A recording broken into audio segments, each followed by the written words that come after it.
Trae Young, Clint Capella. Did you hear that? Yeah, I heard it. It's Okay. recording now. All right. It Now, should be. again, this is mock, so it's not going to really matter. We're just listening to this later. But anyway, so the first thing I want to talk about is the Knicks Hawks game that we watched yesterday. And it was so clear from the beginning that Trae Young was going to use that damn pick and roll the whole game. The whole game. Anytime that you watch that game, him and Clint Capella did the same shit.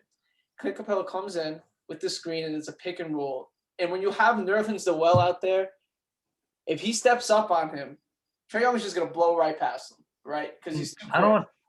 Yeah, Nerlens Noel has no business stepping up on Trae Young. Yeah, that's the problem. Uh, And I'm like, but here's the thing: it's people give credit to Trae, but it's also credit to Clint because he was doing a lot of that with James Harden in Houston.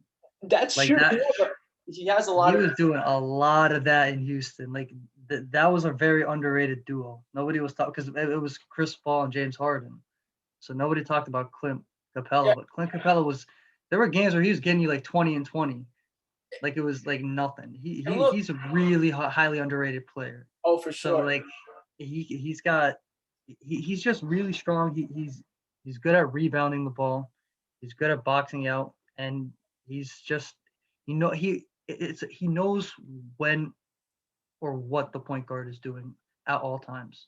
He always knows. He always knew what James Harden was doing. He always knows what Trae Young is doing. So it's also credit to him. And he Um, has really soft hands, dude. Like he catches everything too. Like he doesn't have no brick hands. Like I know, like Nerlens Noel has and stuff like that. So yeah, the fact that Trae Young can just has the ability to just to like lob it up to him like on the pick. Because if you go up on Trae Young, if people are double teaming him on the top of the key, because obviously the screener is going to get smoked. The guy who gets hit by the screen is going to get smoked. He's going to be like eliminated from the play. You step up on Trae Young, he's just going to lob it up to Clint Capella. He's got a wide open layup. I mean, doubling guys like Trae to a lesser degree, and guys like Harden, guys like LeBron is not good because they all can pass the ball at a high level. Okay, it's so especially dude. It's so like as a Knicks fan that hurt to see because like every single time you're like, okay, we're gonna get screwed on this play you, every time. you just can't like you can try doubling like a Kawhi, you can attempt that, but like guys who can facilitate, you just gotta just stay one on one with them as best as you can. Like and Trae Young is respect him, but he's a small guy. You can get someone to like make him work. I don't think you need to double him because then Clint is gonna get you 20, and then you don't want that. You I mean, really don't want that. for me, the fact that I think in the first half, the Knicks were kind of toying with that idea of like they don't know what to do. They were kind of caught in the middle, and they didn't know should we drop back and just let Trae Young take that floater that he's becoming a pro at that. Mastered. That's Yeah, his thing. That's his thing now. His yeah, floater is him, is John impeccable. Morant, Steph Curry, all those guys. Their floaters. Yeah, It basically, a lot of the guards now just got a great floater. They just know how to get it and you in. know what? They need to do that because they're small guys. They're small guys. Exactly, They can't go into the exactly. paint like that. And Yeah, having a floater like that just changes the game, changes your game completely. yeah, Um, it's another like I don't see. Obviously, LeBron doesn't need to have a floater. He's 6'8", 250. He can just bully his yeah, way through the paint. You never see LeBron take a floater. Um, yeah. Yeah, you never see big guys take floaters other than if they're really close. They just like it's like more of like a hook shot than a floater. You know. yeah, So yeah, when Trae Young does that and he makes it at like the clip that he does, it's like impossible to stop him offensively. Like yeah. impossible. I mean defensively, impossible. And obviously, a quick rundown what happened in the game for like people that didn't watch. In the first half, the Hawks did what basically they did in the second half of the first game was just pick and roll the Knicks to death. They got open guys in the corner. If they bite, uh, he'll pass it out to DeAndre Hunter, who was really effective in the first half. Bogdanovich, who was really effective in the first half, and they were making their shots. And in the second half, well, Nate McMillan has a little bit of flack for this. He didn't bring in Trae Young. I mean, the Knicks were able to hold on I for didn't like that. I did not like that at all. Because literally, I remember the Knicks tied H. the game up, He right? didn't They bring tied the game up it was 73-73, right? They tied the game up, and he decided to bench Trey. So yeah, I don't know if that's a good thing. And then he sat him off like 5-6 minutes going into the fourth quarter. Down 10, Trey comes in, they tie the game, 91-91. And then they Right. just couldn't score. They just couldn't score. Like Hunter was a brick. Like he had 2 open threes and an open layup missed. Bogdanovich shot like what, 2 of 13? Like Yeah. that's not gonna happen. Good. That's just not gonna happen. So like I guess the Knicks, they did their thing on offense, but I feel like the Hawks should have still came out with the dub. And there's a They just couple. did. Yeah. They I don't know how they missed that many shots. Just so many open shots that they were just missing. It was Right. ridiculous. Right. And the thing about But then again, they're a young team, so right. And the thing about the Knicks is that as well, like as a Knicks fan, I know Tom Thibodeau tries to take advantage of matchups that he has, and I feel like the Knicks have yet to do that in the series at all. Like it is for me, 1-1 for the Knicks is a win. Because first of all, the way they played, I don't think they played close to their potential. Julius Randle's been a no-show this whole series. yeah. He's done nothing. I mean, the second half of the last game, Didn't make a shot in the first half. second half of the last game, he played well. I would say he played well. He didn't play like as well as he did even in the regular season. He played okay, but He's not doing well. Let's be honest. He's shooting like less than 30% in the 2 games. 29% in these first. That's not good. That's not horrible. good. And That's trash. he's the best player on the team. Yeah. I mean, you can't even tell. You think Derrick Rose is like the second coming based off of these 2 games, and we'll get to Derrick Rose in a second. But Yeah. Trae Young is just a terrible defender, and we never, ever, ever attack Trae Young. We're literally avoiding. Why are we not running plays to whoever has Trae Young on it? Trae Young can't defend anybody. There was a Well, I think they switch. You don't see. I don't see Trae Whoever Young guarding has to D Rose. switch, whoever has to switch, give him the ball. Because I've seen Trae Young play. He can't do it. It's not that he doesn't try. He tries, but he's just too small. He's basically 5'11" and like 170 pounds. He's not going to be.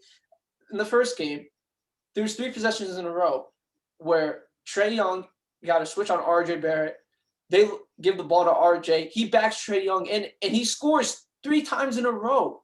3 times in a row because Trae Young can't defend that. Why are we not doing that more often? In the perimeter, he can, I guess, he's a terrible defender. And people are just gonna body him too. Even Elfrid Payton, Elfrid Payton should get 0 minutes for the rest of the series. 0. He's playing. I'd rather have Kevin Knox get minutes in this series than I got 1 point. Elfrid Payton is. If you can't defend Trae, so you saw the beginning. Trae Young you watched the beginning of the game with me. Yeah. Trae Young was having a great beginning of the game, and the only reason why Elfrid Payton's in the game is to help defend Trae Young. If he's not stopping Trae Young to any sort of if he's not helping to defend Trae Young in any way, there is 0 value that he brings to the court. Yeah, you're right. I mean, he basically ran the pacer test for the first 5 minutes. 1 point and 1 steal. That's it. I mean, he's nothing else. 0 for 2. He's not even like a great defender. He's a good defender. He's a good defender. Not an amazing. He's a good defender, and he can't stop Trae Young. So what's the point of having him on the court? There's no point. And playmaking wise, he's okay, but we have playmakers on the court already. Julius Randle's a pretty good playmaker. I'm not sure. No, sometimes. He led the team in assists. He can make passes. This might be you might look at the stats and say otherwise, but when RJ Barrett doesn't have tunnel vision, he's a pretty good playmaker. These types of things, playmaking is not a problem right now with the Knicks, especially because Elfrid Payton doesn't do much with that. If we had Alonzo Ball, then I would understand because his playmaking is he's an elite playmaker, so that helps out a lot. Elfrid Payton's not elite at that particular game, so that doesn't really help us in any way. Mm-hmm.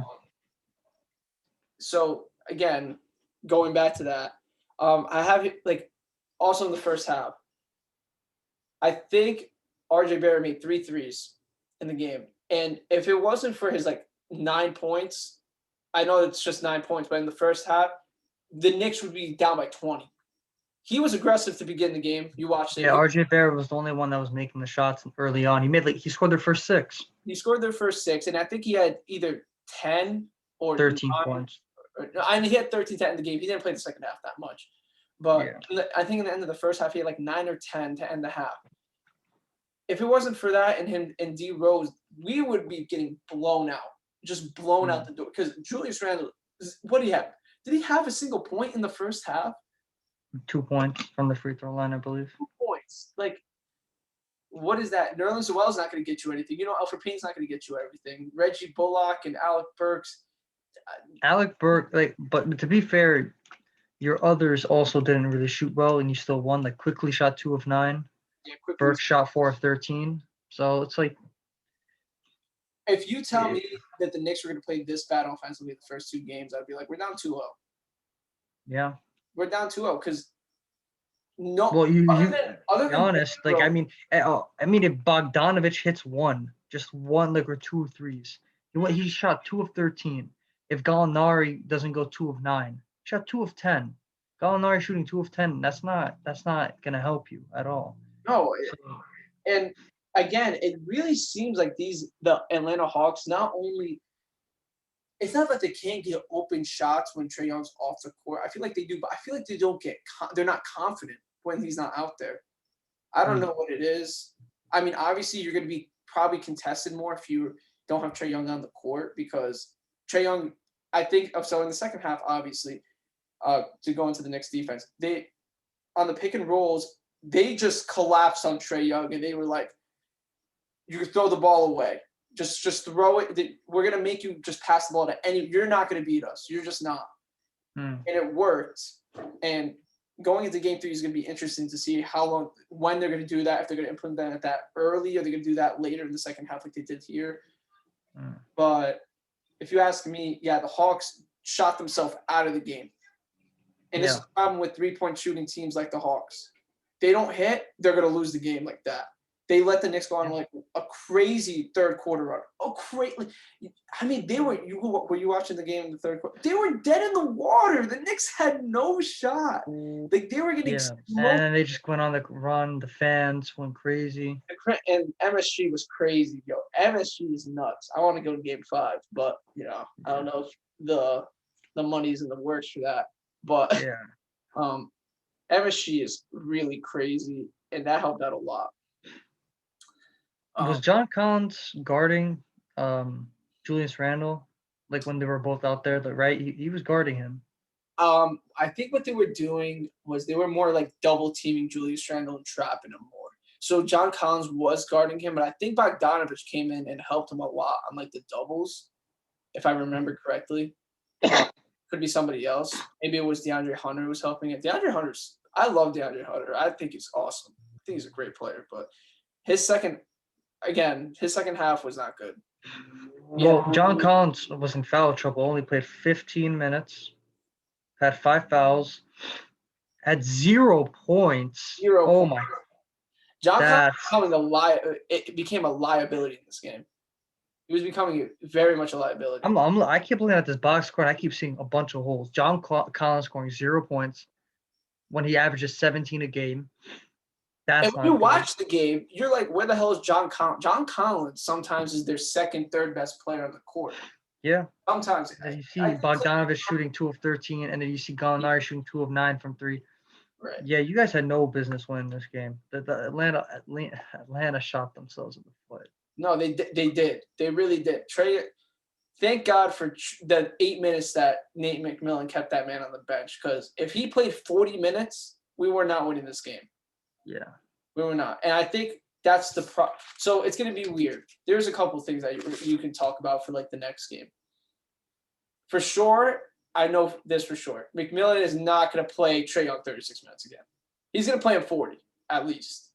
Yeah. 42, because he needs that. He knows his bench or either he can't let what happened today ever happen again. This guy's 22 years old or 23. I'm not sure how old. 22. He's 22 years old. He can handle 42 minutes a game. Derrick Rose played 39 minutes. That man has broken knees.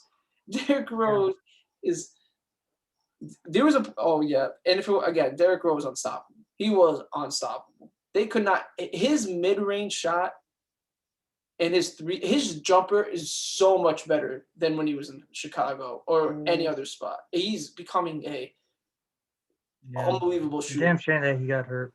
It is a shame. Imagine if he had that athleticism with the jump shooting he has now. Yeah. I mean, he is older, so he's probably still wouldn't be as athletic, like at 31, 32 years old, if he didn't have any injuries, but he would be averaging 30. Damn, and Lou Williams shot 1 of 6. Like, damn, this team. And going back now, I'm glad you mentioned Lou Williams because Lou Williams is the only reason why the Hawks won Game 1. Because Lou Williams came in and dropped like for the 3-minute stretch, he dropped. I think he dropped like 10 points. And yeah, he was going crazy. We couldn't stop him. So Lou Williams not being on, and then the whole bench just not playing well when Trae Young, the whole team not playing well when Trae Young was on the court just helped out so much. So I'm gonna go into like the next game. So what I think is Trae Young, I think is gonna play 40 minutes, and it's gonna be interesting to see what kind of defense the next play. Like, are they gonna double team Trae Young off the screen as they did today, like in the second half? Like, are they gonna do that for like straight out the gate? Or is that too much defensive energy? They want to save that for later. There's a bunch of things that they can do. Is Elfrid Payton going to even start? Like, there's no point of even playing this man anymore. I don't even know. I'm gonna say if I had to guess, I'm gonna say that they're not gonna double Trae. I don't think they can. I don't think in the whole game. You don't think they will? Maybe at times where he's like hot, like where he's going crazy. Yeah. But like they started doubling from the beginning. I feel like there were times where they were just like they had two guys in the area, one guy on him, another guy just right there, kind of playing like in like zone defense, but at the same time, like at any given moment can step up too. I think what they did when that was happening was when Trae Young was going into the paint and he was dribbling in there. They were kind of like backpedaling instead of stepping up. The Knicks, when they were in the second half, they were stepping up more. They weren't backpedaling as much. So they were technically double teaming Trae Young in the first half. I know what you mean. But when you attack a guy on the screen, it's different than when you lay back and let him.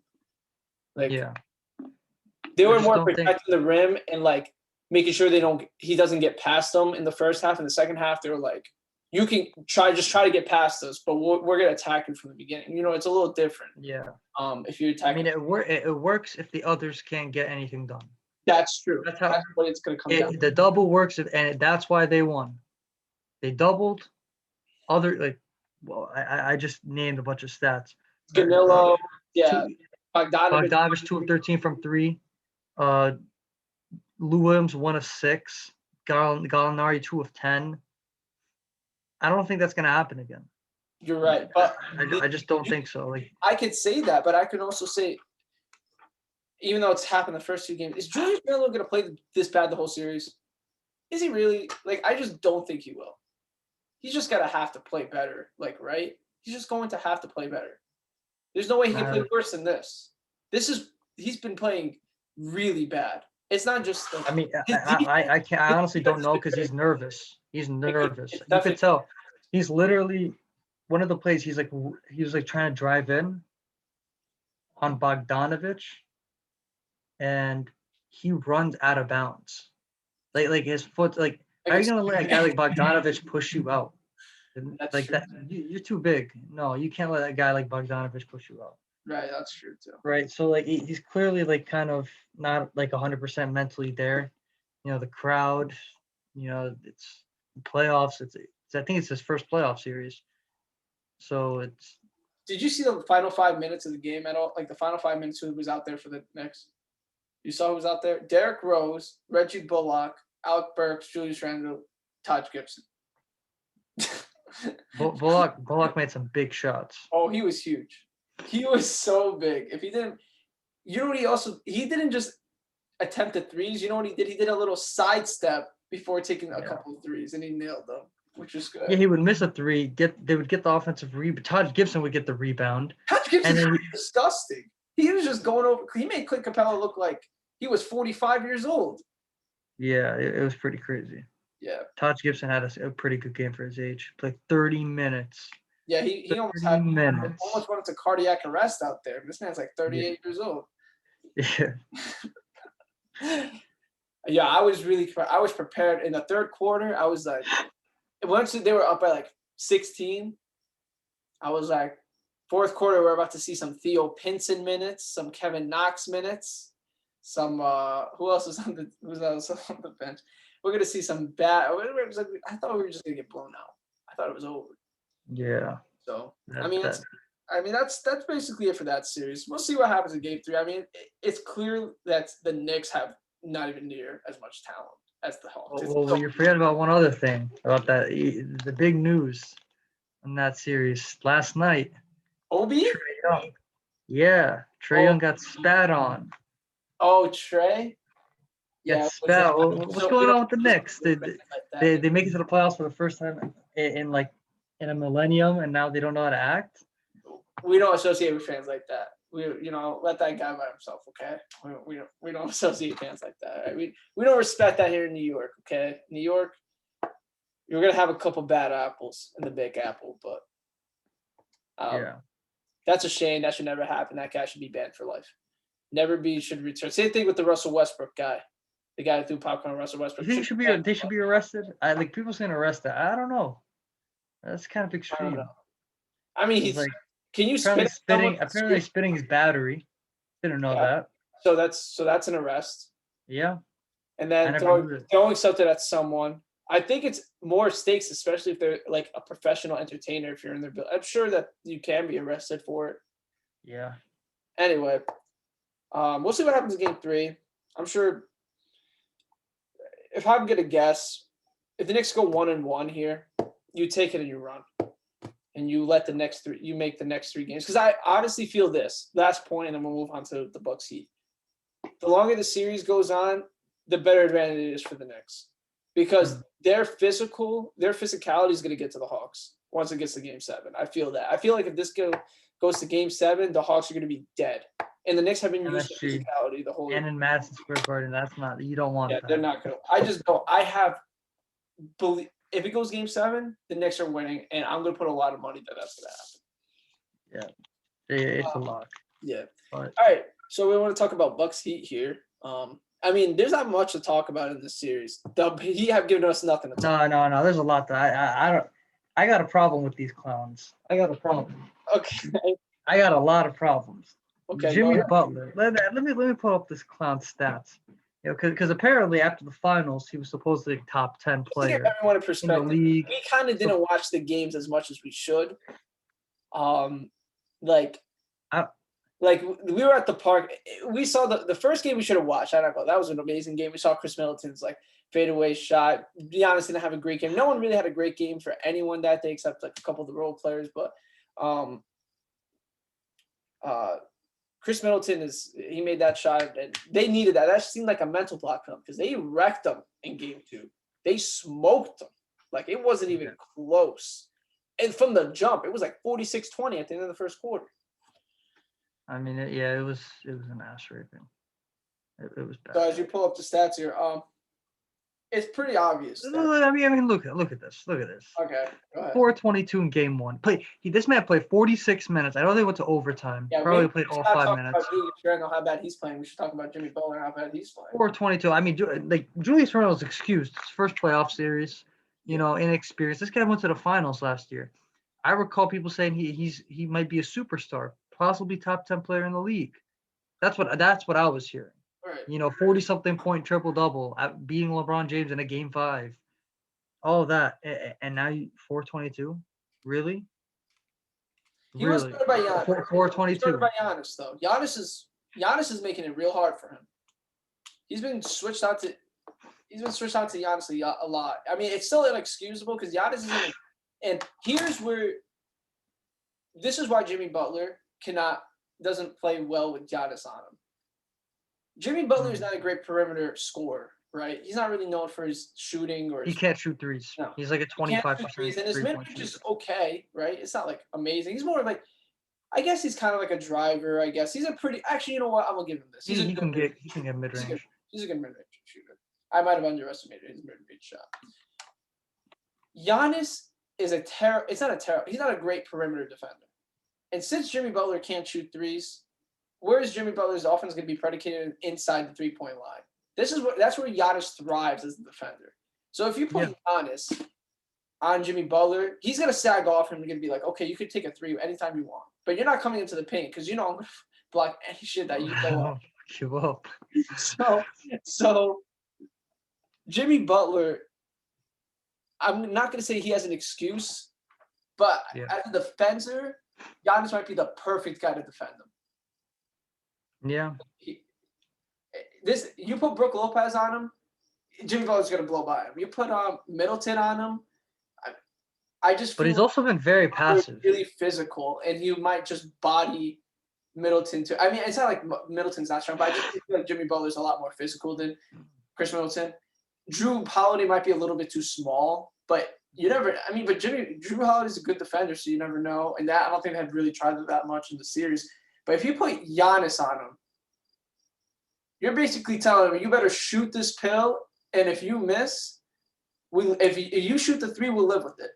But you're not going to score on the inside from us, not from us, and that's a huge part of what's going on in that series, I think. But the Heat beat the Bucks last year.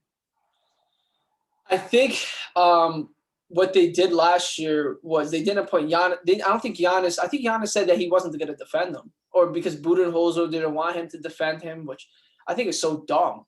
I mean, you're down. Weren't they down 3-0 at one point in that series? The Bucks. I think they won Game 4. I think they won the first game actually, and then the Heat won the first game. I remember that for sure. Oh, okay. But maybe it was like 2 or 3, whatever it was. Giannis. I mean, you don't. It seems like Bam Adebayo does a pretty good job on Giannis. Giannis didn't play well at all. Didn't play that well in game 1, but they won the game.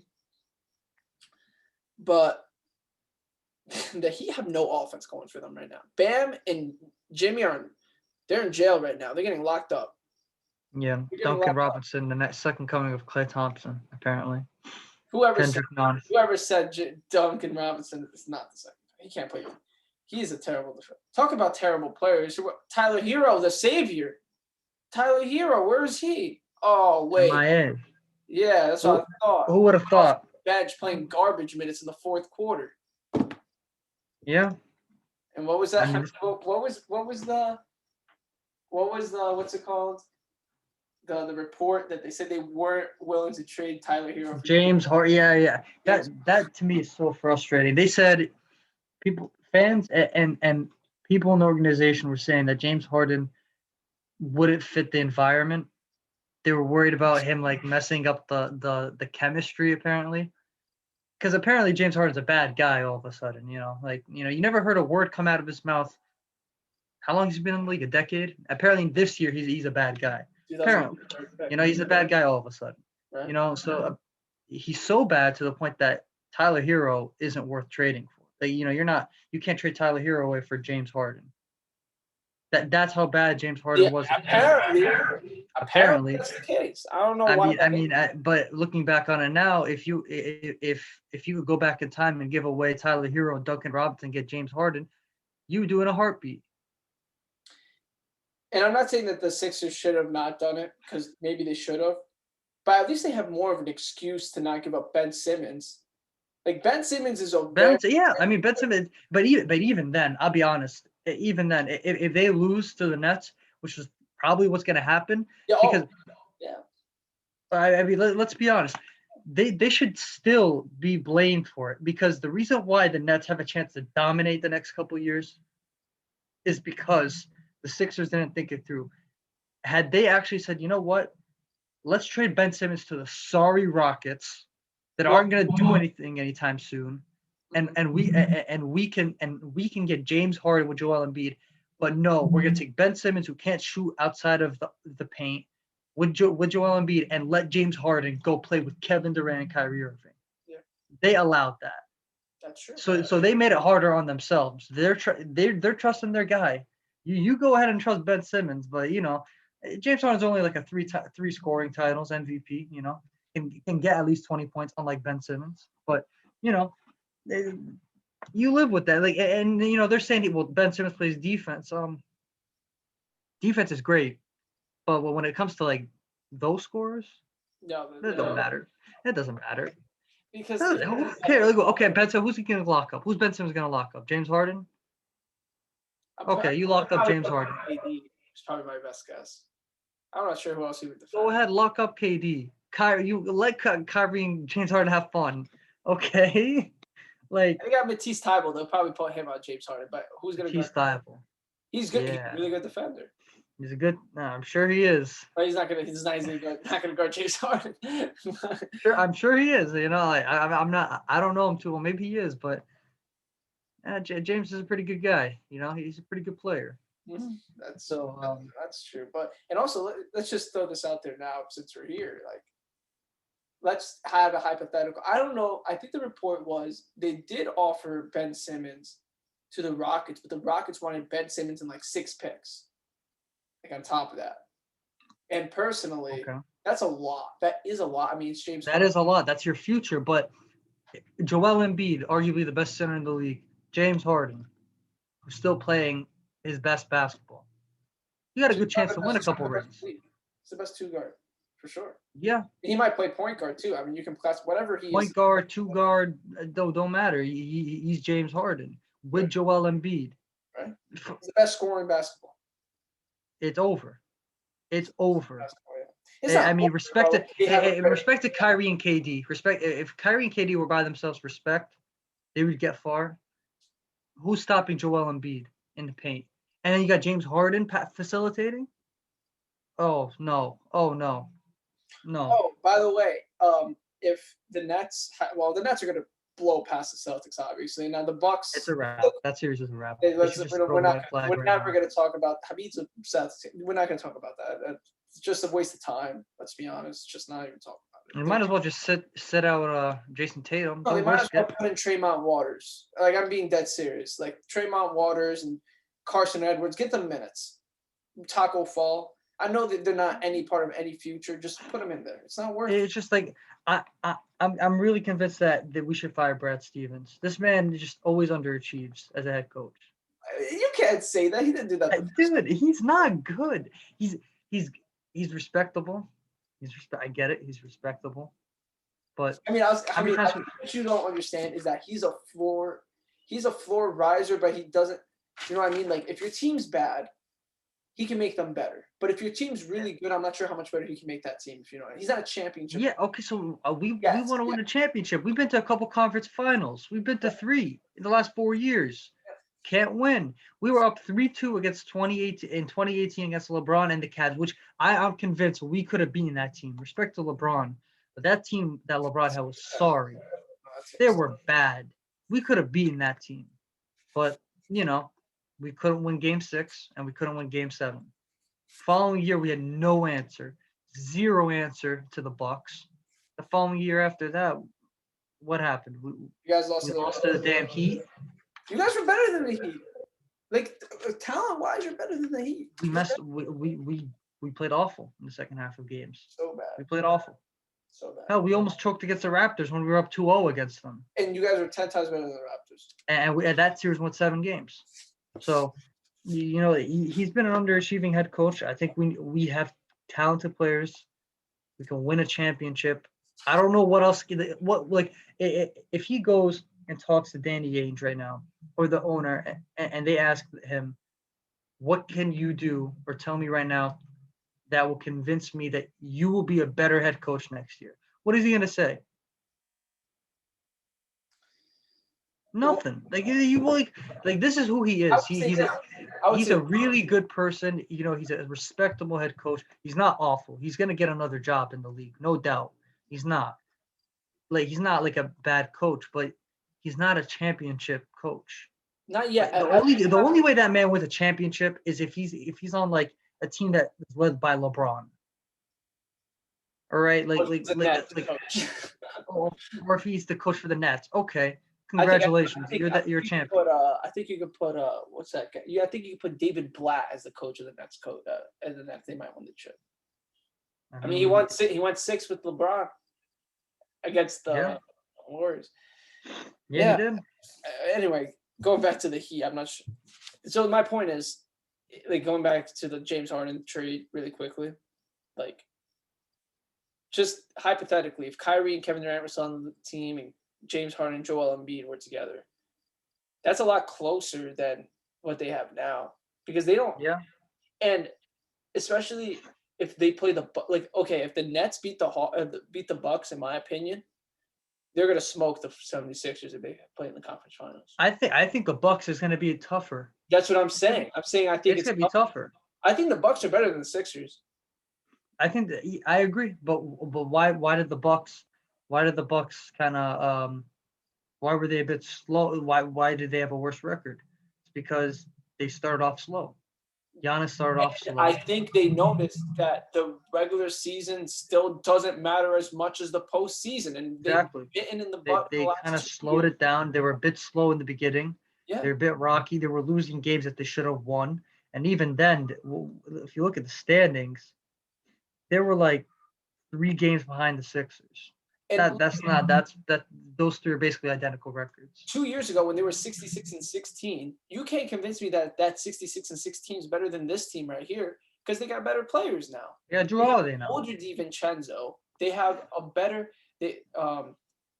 Brook Lopez has kind of been the same. I think Giannis has taken a step. I don't think he's really improved that much since 2 years ago, but he's still better than he was then. Chris Middleton's Chris Middleton, and now you have a bona fide third best player on your team, Jrue Holiday. Jrue Holiday you won't see it in the stats a lot, but you can tell Jrue Holiday makes a huge difference on this team. Yeah, he does, and it's he's better. He's an elite defender. Better than he's an elite defender. He's an elite defender, and he's a good offensive player. Yeah, he can get you 20. He can get you a bucket too, and not like Klay, not like a Klay Thompson bucket, like how Klay Thompson's like he's a spot up shooter, more like Jrue Holiday is a scorer, like he can get you a bucket, like he can ISO score too, like you need that, and that's what the Bucks need. They need people to create their own shot, and that's what Jrue Holiday does. Okay, they have that now. It's Jrue. Now let's just hypothetically, my favorite. I think it's gonna go Bucks. If it's Bucks versus Nets, right? Actually, you know what? We'll save that for another day because we'll probably have a podcast in a couple of days, maybe a few more days, and then once those series are over, we'll talk about like the actual matchup. So again, Bucks Heat. The Heat, desperate times call for desperate measures, right? They're down 2-0. They need some sort of spark. Yeah. You need to kill the Kendrick Nunn minutes right now. He's a chucker. I get you need offense. I get it. You need to play Dragic. You need to play Dragic 35 minutes and just hope if he breaks apart, oh well. Like that's kind of what the Knicks did with D Rose yesterday. They're like, we don't know if D Rose can play 35 minutes. We don't know. But we're gonna have to try because our season's kind of on the line. And the Knicks did a game before the Heat are going to do it probably. And I expect Dragic to play 30, 32, 33 minutes today, and Kendrick Nunn to get like 12 minutes. Because I'm also kind of surprised that Iggy only took 1 shot last game. Who? Iguodala, 14 minutes, only 1 shot, and he made it. Iguodala don't play like that no more, though. Iguodala. Yeah, but, Iggy can get you buckets. When? In the postseason, he can get you buckets. Okay, Max, come on, relax. He can get you buckets. He's he's more clutch than Steph Curry. Also, Lopez and Bobby Portis. I don't know who's better anymore. I think Bobby Portis is a better offensive player, and Brook Lopez is definitely a better defender. But I don't feel like for the Bucks, I mean, I guess don't play with anything that you don't. But if they really want more offensive production, I think you put in Bobby Portis in there more than you put in Brook Lopez. I mean, again, it might not matter in this series because they're up 2-0 when they smacked them the last game. But just, future reference, like I think Bobby Portis, if you need more enough an offensive jolt, you put Bobby Portis in the game. And again, the best player on the Heat so far has been Dwayne Dedmon. Dwayne Dedmon has been cooking up the Bucks, and that's usually never a good sign for your team that your best player is Dwayne Dedmon. Right? Like that's usually not a good sign. That's like no, that's not good. It's not a good sign. And Tyler Hero, you need to give us something, dude. Like you're making them look bad. He's going to a point where he might get a DNP. He really might get a DNP soon. Like if he plays bad this game, he's not playing game 4. They can't. They Yeah, can't. he's Because he's horrendous defensively. Horrendous. He's so bad. He's like Trae Young shooting guard version. Okay. If he can't score, he's useless. He's really is useless. And as a Knicks fan, I just want to tell all those fans out there that told me that Tyler Hero is better than RJ, they need to go fuck themselves. Just let them know. That was some BS. RJ plays defense, Tyler doesn't, and Tyler Hero shoots 30% from 3. So have your Tyler Hero white boy moment, but he's not that good. Again, Tyler Hero's not. Yeah, I mean, he had good moments. He had good moments. he But reminds he's me not. at his peak. It was as a too six early. man. They overhyped him, and now he's overrated. He's a six man to me. He's a 6 man. He's not. Yeah, I mean, you kind of have an idea of who's going to be what in the league early on. Yeah. Like Tyler Hero's not going to be an all-star. No. He's not. He's not. If he's lucky, he's Lou Williams. If he's lucky. You know what I mean? And people were talking about, again, I'm a Knicks fan, so I like people talking about Emmanuel Quickley, right? Emmanuel Quickley, they were like, oh, we should start him over Elfrid Payton. Emmanuel Quickley is a 6 man. Emmanuel Quickley is a spark plug player. He's not a player you start. Okay? And honestly, if you tell me right now, and for your Celtics, I like Marcus Smart coming off the bench more than I like him starting. Not because Marcus Smart's not a great offensive player, but at least he gives you energy off your second. At least when coming up, your second unit is useless. You shouldn't start now when Kemba's out there. No, as a second, your second unit is so bad. Let's be honest. You have a terrible. I mean, yeah, we messed up. You know, we let go of Marcus Morris. We let go of Terry Rozier. I don't think you want Gordon Hayward's MIA. You know, not MIA. He left. Yeah. He said bye. You didn't make a trade for Gordon Hayward for Doug McDermott and Miles Turner. That's inexcusable. How do you not make that trade and you let Gordon Hayward walk? That's impossibly stupid. And what they wanted a first-round pick. Doug McDermott How many first-round picks does Danny Ainge want? Really, for real? Like he's hoarding all these first-round picks. Yeah, like they mean anything. What has he gotten out of the draft? I mean, he got Tatum and Brown, but that was like lottery picks. You're not gonna get that anymore. Langford. Who's like Neesmith? Who's the guy that they drafted? Neesmith. I mean, Williams, wasn't he like the 15th pick? I don't know what he was. We got to talk about Robert Williams too. Robert Williams. Because that's another reason why I want Brad Stevens gone. He wasn't giving Robert Williams any minutes. He wasn't giving him anything, and then now he not be out there as long as he is. Robert Williams. Robert Williams also a spark ball player, just like he's not a 6 man, but he is. You can only take him for so long. Like he can only be out there for so long. You know what I mean? He is like a 20-minute type of guy. I still feel like that. You know what I mean? Well, he still can get better. He's young.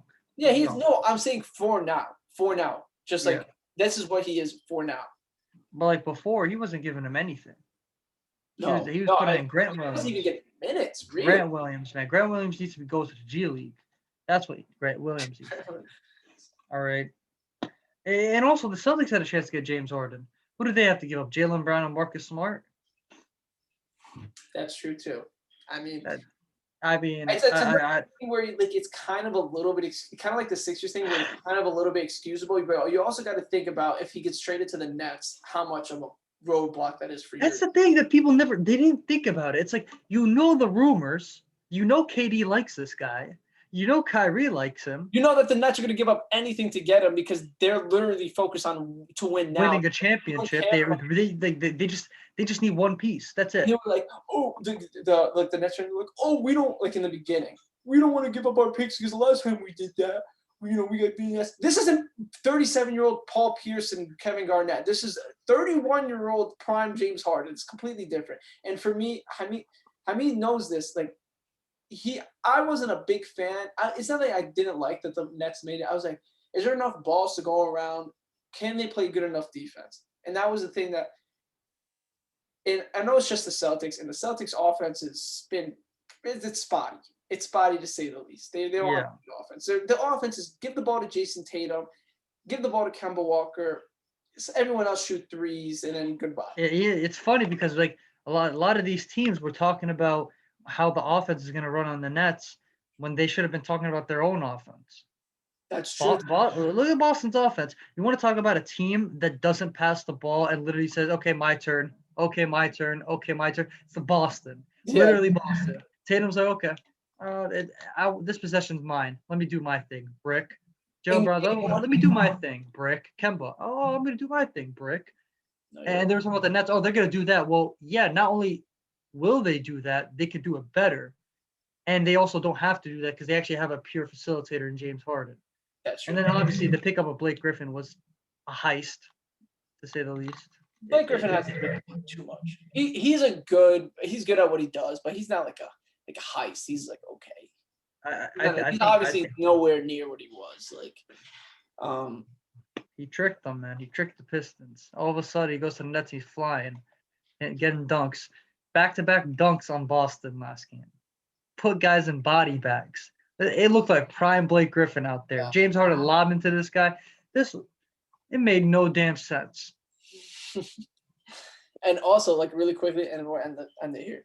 Like in the first game, the Nets ISO'd balled a lot. The second game, they passed the ball like crazy. They smoked everyone, but they smoked the Celtics by like 40. Like that's just. What do you even say about that? Like I watched that game and I was skeptical about the Nets, but I don't know who the hell is going to beat this team, dude. I mean, the Bucks really, honestly, over the Sixers, over the Lakers, over the Bucks are the best matchup for the Nets, and I think that for now, we'll get into why later. But like, I really think that, or at this point, I think obviously if the Bucks win today, the series is over. It's 3-0. And the Nets are going to smoke the Celtics these next two games. The Celtics are not. They have nothing. They don't want to play these next two games. They might as well just not show up. They might as well not. Let me ask you this about the Bucks game. Yeah. We watched the Bucks go up 2-0 against the Toronto Raptors last year. Yeah. But then they blew a 2-0 lead and lost 4-2. Mm-hmm. Let's say hypothetically the Heat do that and the Heat go up against the Nets. What are their chances? 0. No, they don't have a chance. No, they literally do not have a chance. Because think about this. Who the hell is going to guard Kyrie? You're going to put Jimmy Butler on him? Okay, cool. Jimmy's a pretty good defender. Okay, good. No, that's fine. Who's going to guard James Harden then? Who's going to Tyler Hero. Okay. Oh my God, Tyler Hero get 50 piece on his head. Kevin Durant. Who's going to guard Kevin Durant on the Heat? Absolutely no one. No, Iguodala and Trevor Ariza maybe like. No. They would be over. They would need a miracle. They would need a miracle. That's a like they would have to completely break down the Bucks. Completely just break them down. They would have to the Heat would have to break down the Bucks in order to win these next 4 games. If the Bucks, okay, for example, though, I think if the Bucks take them to 7, like if the Nets and Bucks go to 7, for example, then I would be like, okay, there might be a chance that someone can beat them. But if the Nets beat them in 5 games, I'm gonna be like, season's over. Season's over because no one's gonna be able to defend these guys. Yeah. So I think the only Nets going. beat themselves. They can only beat themselves. Or if LeBron goes 50, 10, and 10 every game. Which I don't know if he's capable of now, unfortunately. Yeah, I don't know if he's injured. I don't know. He's hurt. It sucks. He's hurt. And hopefully the Lakers win tonight. And I wanted to talk about the Lakers, but I think with the whole Chris Paul not being healthy, this game. I'll be honest. Chris Paul or not, Lakers win this series. Yeah, probably. They respect Chris Paul, but it's not act like Chris Paul was doing anything special in the postseason, leading team. Like he had the Clippers. He was the guy on the Clippers. Couldn't get out of the second round until he went with James Harden and went to the conference finals. But he's gonna get you 16 a game. He's 36 years old. It's past his prime. Like people keep giving me well, LeBron got bailed out again. Chris Paul got hurt. Stop. That's crazy talk. Yeah, in my opinion. You're right. All right. Anyway, the other 2 series. Sorry, we didn't want to talk about you guys today. I'm sorry. I mean, Memphis and Utah doesn't really interest me that much. I know it's 1-1 and stuff, but the first game was without Donovan Mitchell, so I don't. Yeah. I mean, they only won by. And then yesterday, John Morant dropped 15. They still lost by double digits. So does it really matter? I feel like Memphis is going to lose that in like 6 at most. And then I know the Nuggets Blazers series is actually pretty entertaining, but I We'll don't worry enjoy about it when it watching- gets close. I enjoy watching Jokic and I enjoy watching Dave, but I don't like their teams. I don't find anything interesting about their yeah, I'm teams. sorry. I didn't do it. I know it just sounds like a bunch of like casuals talking, but it's just maybe if they give us an interest, maybe if it goes like to game 4, game 5, we'll talk about that more. But until Yeah. then, sorry. See y'all later.